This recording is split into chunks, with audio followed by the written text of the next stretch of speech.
Atlantic slave trade or transatlantic slave trade took place across the Atlantic Ocean from the 16th through the 19th centuries. Farmer slaves were taken to South America to the north.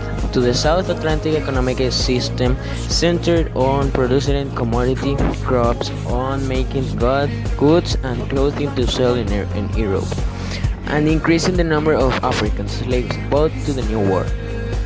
This was crucial to the Western European countries, which in the last 17th and 18th centuries were vying with each other to create overseas empires.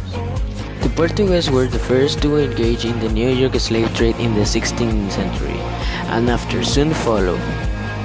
Ship owners considered the slaves as cargo to be transported to the Americans as quickly as cheap as possible.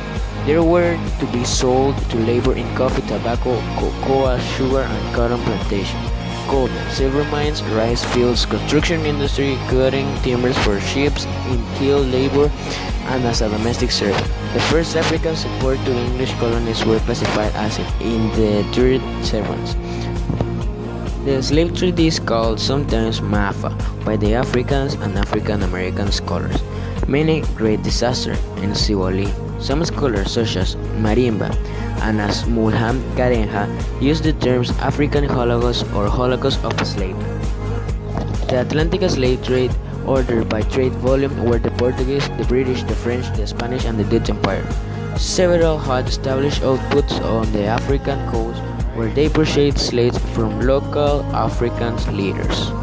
These slaves were managed by a factor who established a near to the coast and shipping slaves even when there were more sheep you wanted.